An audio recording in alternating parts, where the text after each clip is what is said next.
Sri Ganesha Sharada Gurubhyo Namaha. Sinduraruna Vigraham Trinayanam Manikya Taranayaka Shekharam Smitamukhim Apina Makshuruham Panibhyam Alipurna Ratna Chashakam Raktotpalam Vibhratim Somyam Ratna Ghadastha Rakta Charanam Dhyayet Param Ambika. Welcome to all for this session on Lalitopakhyanam.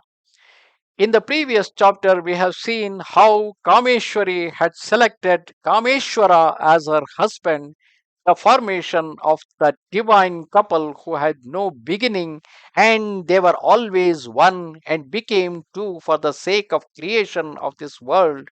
And finally, the wedding of Kameshwara and Kameshwari was performed by Vishnu himself, and then all the assembled gods and goddesses, the Devas and the Devathas, they offered the celestial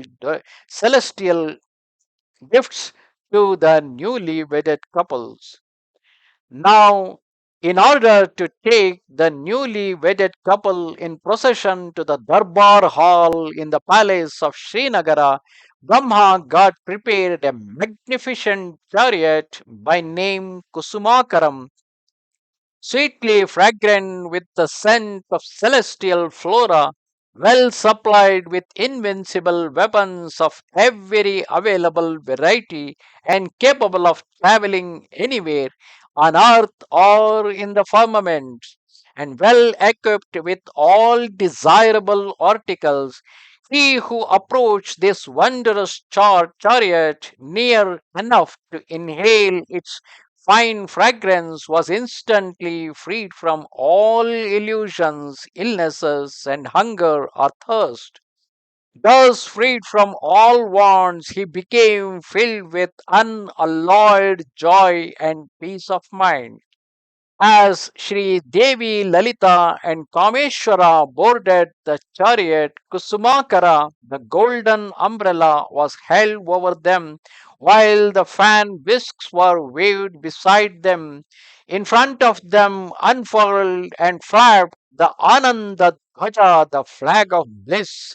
As the chariot moved, flowers fell from the firmament, and celestial music sounded amid the blare of trumpets and conches and beating of drums. Pipes and stringed instruments filled the air with their enchanting music, while apsaras danced and fair maidens strewed the path with fragrant flowers, surrounded on all sides by the devas and the celestials. The chariot moved slowly and majestically along all the streets of Sri Nagara. From every house on either side of the streets were made offerings of sacred chata and flowers and incense and camphor lights. When the chariot reached the Darbar hall in the palace, the celestial pair alighted amid the recitation of Vedas and the waving of camphor lights. Entering the Darbar hall, Devi Lalita and Lord Kameshwara occupied the great lion throne and began to grant boons to everyone assembled there and fulfilling their every wish. They were both ever smiling, showering tender mercy on one and all in the congregation. Brahma said Sri Devi Lalita was really Kamakshi and Kameshwari, for she was ever granting all desires to her devotees. There were timely rains in Srinagar and cool breezes wafted around, making glad all hearts. Each house contained its own Chintamani gem, Kalpataru, Kamala, and Kamadhenu. What more could anyone desire? Thus, immersed in the joy of the divine couple, the Trimurtis as well as the other Devas and Celestials, Narada and Devarishis, Vasishta and other Tapodhanas, those that normally dwelt in the heavens, the firmament, and the earth amid pain, now lived in Sri Nagara, free from all manner of suffering and sorrows. Each individual began to think, here is my Vatsala Devi, full of mercy. Where shall I depart hence? So, why should I leave this place? Because here I have the mother of compassion. As Supreme Lord of the world, Kameshwara granted boons to the learned in the wisdom. As the Supreme Queen and Mother, Kameshwari granted boons to one and all, irrespective of their wisdom or learning. They thus reigned supreme over the three worlds, so that 10,000 years passed like unto a single moment.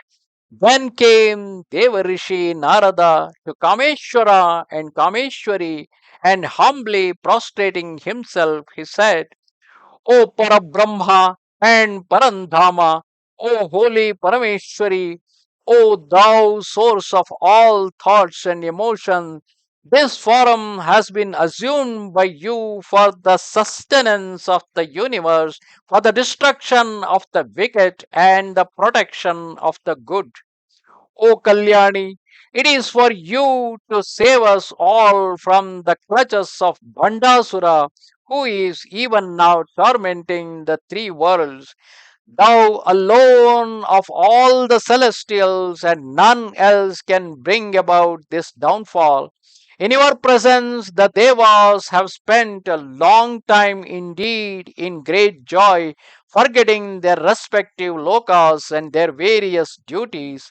Unless unless thou sendest them away, means please send them back to their lokas. They will not hide from hither because they don't leave from this place where the mother compassion herself is there. Everywhere the lokas look empty without their rulers, while inauspicious omens are abound.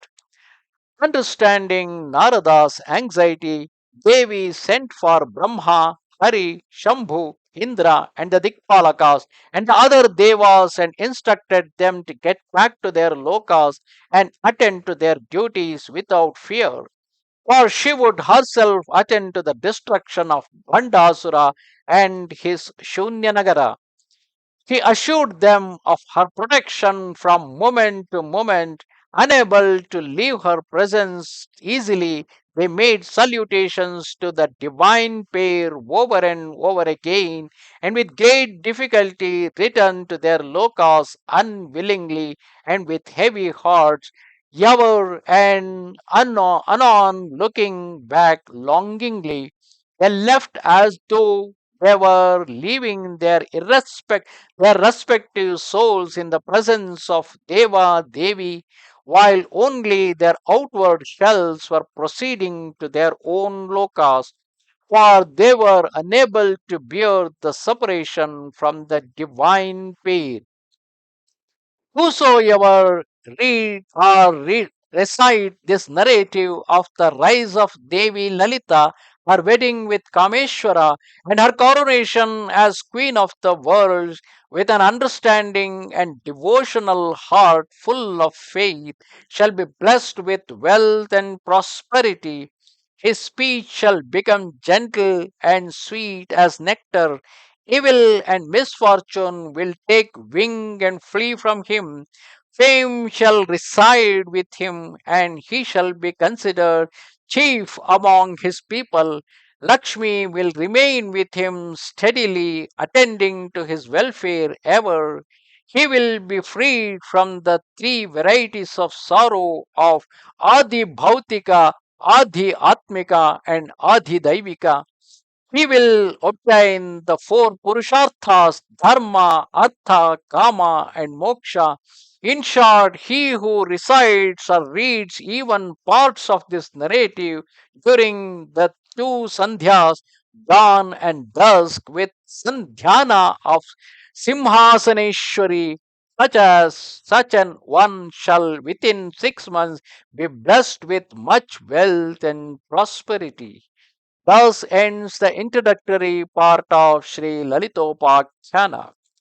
Thus, in this part, in this chapter, we have seen how Mother Lalita was taking care of all the Devas and Devatas so that they forgot their own world and they stayed with her for nearly 1,000 years. Then, at the end of it, Narada came and reminded all the Devas of their duties as well to Sri Lalitha. He asked her that she need to kill Bhandasura in order to save all the three worlds because he is still terrorizing the three worlds. And then the Sri Lalitha asked all the gods and goddesses, all the devatas to return to their loka, and she will be taking care of all of them. And then she will going to kill Bandasura.